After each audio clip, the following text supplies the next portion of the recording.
सभी विद्यार्थियों का स्वागत है। आज हम पढ़ेंगे राग जौनपुरी के बारे में। राग जौनपुरी।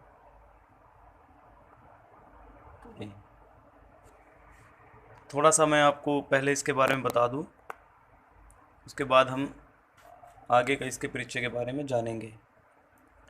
राग जौनपुरी की रचना आसावरी थाट से मानी जाती है और आसावरी थाट की एक विशेषता है कि इसमें गा, धा और नी, गा, धा और नी तीनों स्वरों को कोमल रूप में प्रयोग किया जाता है। बाकी सभी स्वरों को शुद्ध रूप में प्रयोग करते हैं। और इस राग का जो वादी स्वर है वो है धा, संवादी स्वर है गा, और जो ठहराव किया जाता है जिन स्वरों पर वो सा और पा है। इस राग को गाने का जो समय है, गायन समय है, वो है दिन का दूसरा पहर।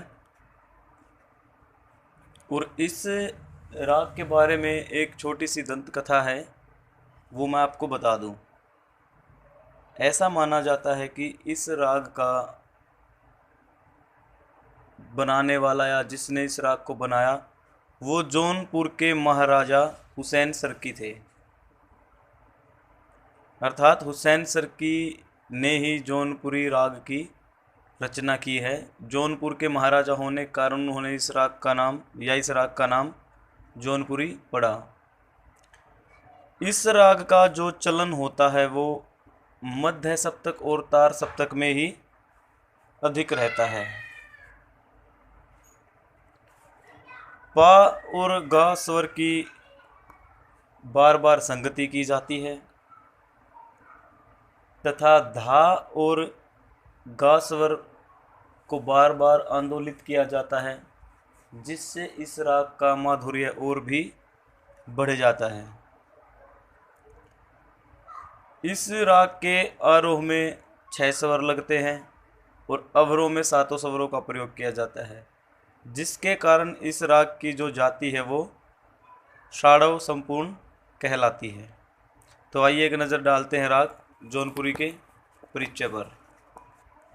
देखिए, राग जौनपुरी, सबसे पहले हम लिखेंगे थाट। इस राग का थाट है आसावरी। उसके बाद हम लिखेंगे इसका वादी स्वर। इस राग का वादी स्वर होता है धा।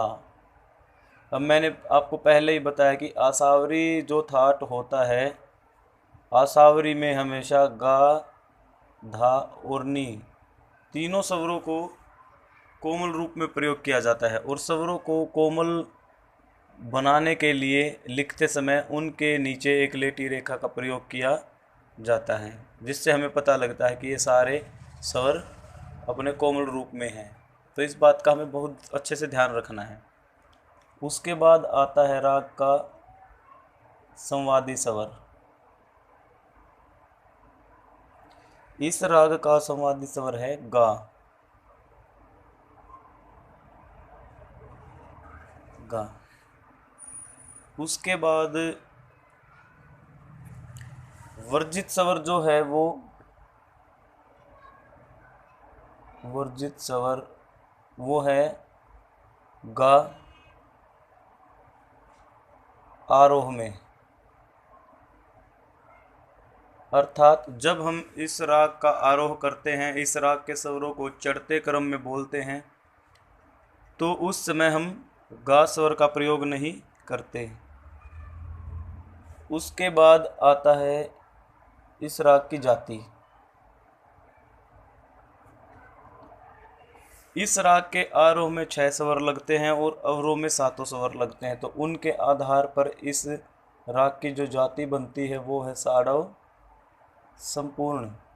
अर्थात षाडव का अर्थ होता है 6 स्वर, संपूर्ण का अर्थ होता है 7 स्वर। उसके बाद इस राग का जो गायन समय है,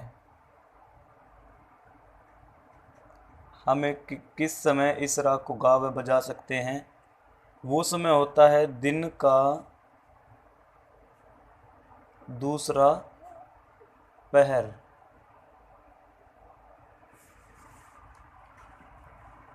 दिन के दूसरे पहर के समय इस राग को गाया व बजाया जाता है। अब आता है इस राग का जाति हो गई, गायन समय होगा संप्रकृतिक राग। संप्राकृतिक राग अर्थात इसके जैसा मिलता जुलता दूसरा राग कौन सा है? तो इस राग से जो मिलता जुलता राग है इसका संप्राकृतिक राग कहलाता, वो है आसावरी। अर्थात आसावरी राग इस राग से मिलता जुलता राग होता है। दोनों में बहुत समानता होती है, सिर्फ एक ही अंतर होता है कि जिससे हम इन दोनों रागों को अलग करते हैं। जौनपुरी राग में हम आरोह करते समय निषाद अर्थात नी स्वर का प्रयोग करते हैं, लेकिन आसावरी राग में हम ऐसा नहीं करते।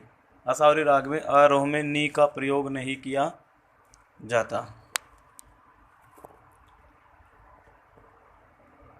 इस स्वर विशेष स्वर हम एक बार विशेष स्वर भी लिख लेते हैं। मैं आपको बता दूं विशेष स्वर कौन से हैं। विशेष स्वर हैं गा, धा तथा नी। तीनों को कोमल रूप में प्रयोग किया जाता है। और इस राग के बारे में मैं अभी पहले भी आपको बताया, फिर आपको एक बार फिर बता दूं कि जौनपुर के महाराजा हुसैन शर्की ने इसकी इस राग की उत्पत्ति की थी, जिसकी वजह से इसका नाम राग जौनपुरी पड़ा। और इस राग में पा और गा की संगति बार बार की जाती है। पा तथा गा स्वर की संगति बार बार की जाती है तथा धा तथा गा स्वर को बार बार धा तथा गा स्वर को बार बार आंदोलित किया जाता है। आंदोलित का अर्थ होता है इन्हीं दो स्वरों पर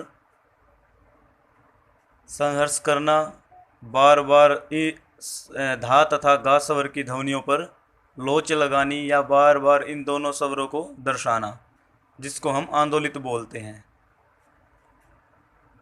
अब हम लिखते हैं इस राग का आरोह।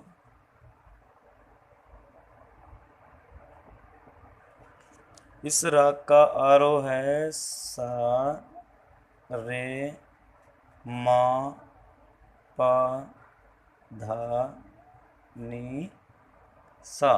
सा रे मा पा धा नी सा। अब हम अवरोह लिखते हैं। सा नी धा पा मा गा रे सा।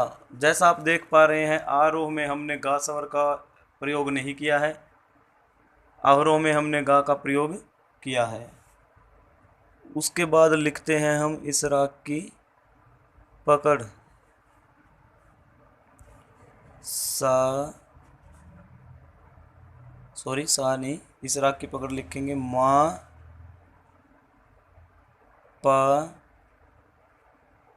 नी धा पा। मा पा नी धा पा धा मा पा गा रे मा पा। पकड़ फिर देख लीजिए एक बार। मा पा नी धा पा धा मा पा धा मा पा गा रे मा पा। गा धानी जहाँ भी होंगे हम उनको कोमल कर देंगे। यह इस राग की पकड़ है। अब आप देख पा रहे हैं कि यहाँ पर एक चीज़ मैंने एस के आकार की लिखी है, जैसा हम अंग्रेजी इंग्लिश लैंग्वेज में ऐसे लिखते हैं वैसे। इसका अर्थ क्या होता है? इसका अर्थ होता है कि जो ध्वनि इस स्वर पर निकलेगी उसी ध्वनि को हम बिना शब्द बोले उच्चारित करेंगे। जैसे अगर मैं बोलता हूँ धा मा पा गा, अब जो गा की ध्वनि उसी को आ की आकृति में बोलेंगे। धा मा पा गा आ रे मा पा। फिर देख लीजिए, धा मा पा गा आ, मतलब सेम वही चीज़ रहेगी। यहाँ पर गा को गा बोल रहे हैं, यहाँ पर ध्वनि वही रहेगी लेकिन उसको आ के आकृति में बोलेंगे। गा आ रे मा पा। तो यह राग जौनपुरी का परिचय है। आशा है आप सबको अच्छे से समझ में आ गया होगा। धन्यवाद।